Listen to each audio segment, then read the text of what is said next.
पिछले वीडियो में हम लोग क्वेश्चन आंसर कर रहे थे एनसीईआरटी का। अब जो है, अब दो चीज़ें हैं। एक तो आप लोग के पास, जिन लोगों के पास कुछ एक्स्ट्रा किताबें हैं, जैसे चंद की किताब हो या सृजन की किताब कुछ लोग रखते हैं, तो वो लोग अब अपने उस किताब से पूरे क्वेश्चंस बना सकते हैं, कोई प्रॉब्लम अब नहीं होगा। ठीक है। और कुछ लोगों के पास यदि सीबीएसई आस्क्ड क्वेश्चन का सैंपल पेपर है या कुछ है उस ढंग का मटेरियल चैप्टर वाइज, तो अब आप अपना हाथ वहां भी आजमा सकते हैं। फिलहाल अब जो है, अब अगला चैप्टर अगले वीडियो से शुरू होगा। देखते हैं उसको कौन सा शुरू होता है, उसके बारे में हम लोग सोचते हैं। उम्मीद है इलेक्ट्रिसिटी हम लोग शुरू करेंगे, लेकिन देखते हैं। अभी आप लोगों के बीच बातचीत करके फिर हम लोग उसको डिसाइड करेंगे कि कौन सा शुरू करना है। फिलहाल हम लोग एक आखिरी पड़ाव में हैं, तो आज मैं एक छोटे से पैमाने पे पूरे चैप्टर को जरा समराइज कर दूं। समराइज की होता क्या है एक्चुअली में। तो सबसे पहले केमिकल रिएक्शन हम लोग पढ़े थे। केमिकल रिएक्शन क्या है? व्हेन टू और मोर सब्सटेंस रिएक्ट, ट्रीट होता है, एक दूसरे के साथ कंबाइन करता है, तो उस रिएक्शन को क्या कहते हैं हम लोग?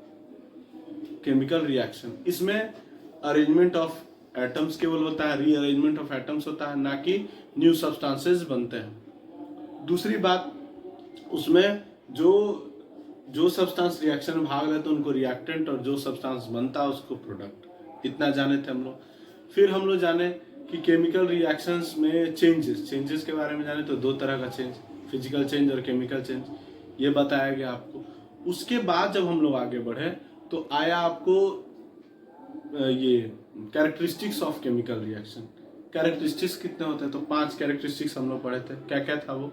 इवोल्यूशन ऑफ गैस, सेकेंड क्या था? फॉर्मेशन ऑफ प्रेसिपिटेट, थर्ड बताइए आप लोग। थर्ड था change in colour, fourth change in heat, और फिफ्थ आपका चेंज इन स्टेट। तो चेंज इन कलर का एग्जांपल हम लोग जाने कि कलर भी चेंज होता है। चेंज इन स्टेट जाने, फिर सॉलिड लिक्विड गैस में चेंज होना है, ये सब जाने। फिर हीट के हिसाब से जाने कि 2 टाइप के रिएक्शंस होते हैं, एक्सोथर्मिक रिएक्शन और एंडोथर्मिक रिएक्शन। एक्सोथर्मिक रिएक्शंस वो जिनमें हीट बाहर निकले, रिलीज हो, और एंडोथर्मिक जिसमें एब्जॉर्ब हो। अब उसके बाद हम लोग आगे इस कड़ी में जब आगे बढ़े तो फिर आप लोगों को आया कि केमिकल इक्वेशन होते कितने टाइप्स के हैं। तो 2 टाइप हम लोगों ने पढ़ा।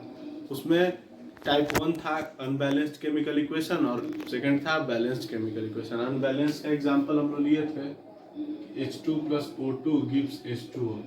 ये अनबैलेंस्ड क्यों?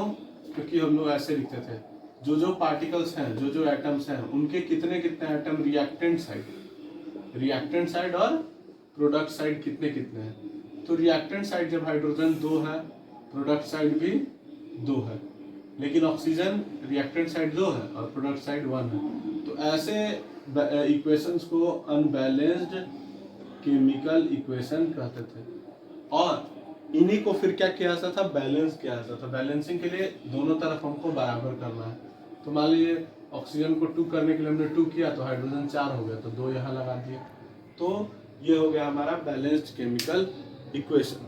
तो हम लोगों ने फिर बैलेंसिंग पर बहुत सारी चर्चाएं की। वीडियोस आप लोग जिन लोगों ने आज पहली बार देखा, वो लोग पहले के वीडियोस देखेंगे तो उनको ऐसा मिलेगा। और बहुत सारी बातें हम लोगों ने, बहुत सारे बैलेंसिंग, करीबन मुझे याद है 100 बैलेंसिंग हम लोगों ने किया था। और बीच बीच में और भी पार्ट्स में आते गए बैलेंसिंग, उनको भी हम लोगों ने किया।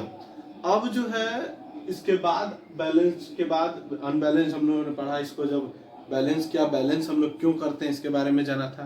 क्यों करते हैं? तो law of conservation of mass जो एंटोइन लेवोजियर ने दिया था, उसको बरकरार रखने के लिए हम लोग बैलेंस करते हैं। अब बैलेंसिंग जब हम लोगों ने किया, बैलेंसिंग हम लोगों ने सीख लिया, तो उसके बाद बात आती है how to make the reaction informative. उसके बाद हम लोग जाने कि कैसे रिएक्शन को इंफॉर्मेटिव बनाए।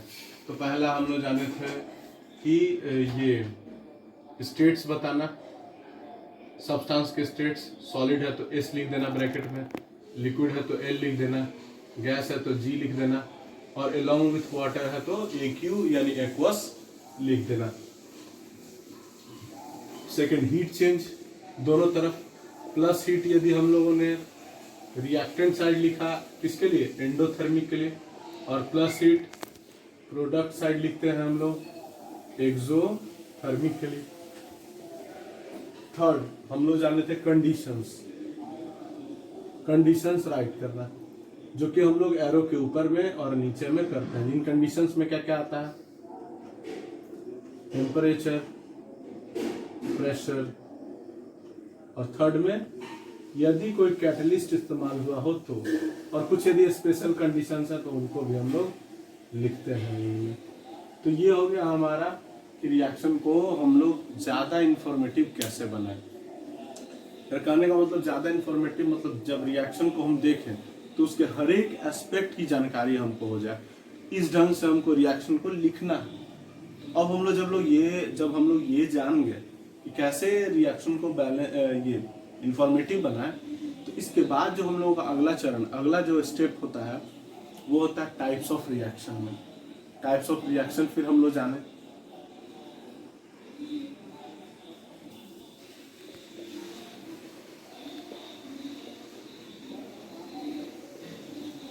उसके बाद हम लोग पढ़े थे टाइप्स ऑफ रिएक्शन वगैरह, जिसमें हम लोगों ने 5 टाइप पढ़ा था।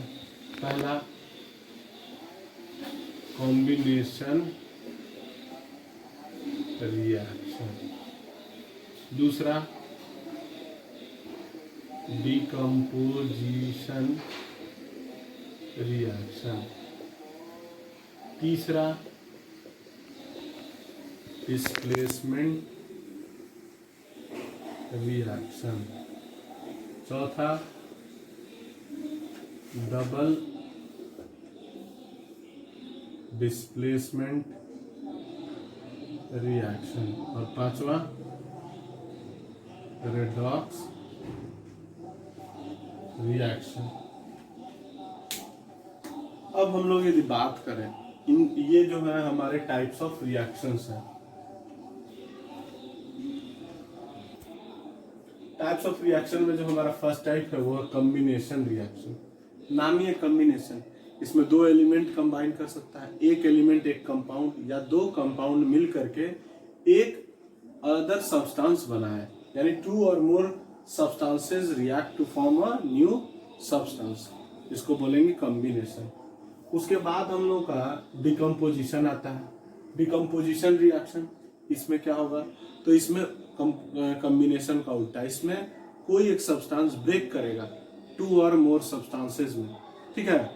और ये ब्रेकिंग जो है वो 2-3 तरीके से हो सकती है। लाइट से होगी तो उसको फोटो डिकम्पोजिशन, यदि इलेक्ट्रिसिटी से होगी तो इलेक्ट्रोलाइसिस, और एक हम लोगों का होता है हीट से, तो हीट को बोलेंगे थर्मल डिकम्पोजिशन, जो आपको पिछले वीडियोस में बताया जा चुका है। नेक्स्ट है डिस्प्लेसमेंट रिएक्शन। ये रिएक्शन क्या है भाई? तो ये रिएक्शन वो है जिसमें कोई भी ज्यादा रिएक्टिव एलिमेंट अपने से कम रिएक्टिव एलिमेंट को उसके सॉल्ट सोल्यूशन से बाइफरकेट कर देता, हटा देता, सेपरेट कर देता, ठीक है। ये रिएक्शन हम लोग तभी ज्यादा अच्छे से जान पाएंगे जब हमको किसकी जानकारी होगी, बताइए? एक्टिविटी सीरीज की। अब ये एक्टिविटी सीरीज क्या है? तो एक सीरीज जिसमें एलिमेंट्स को उनके रिएक्टिविटी के हिसाब से सजाया गया, जो आपको वीडियोस में दिख जाएगा। उसके बाद आता है double decomposition reaction, double displacement, sorry. ये डिस्प्लेसमेंट रिएक्शन का ही टाइप है, लेकिन इसमें क्या होता है? इसमें एक्सचेंज ऑफ आयंस होता है। क्या होता है? एक्सचेंज ऑफ आयंस, यानी कि 2 कंपाउंड है 1, 2, ये 1 कंपाउंड में एक प्लस आयन होगा और एक माइनस आयन, 2 में भी एक प्लस और एक माइनस।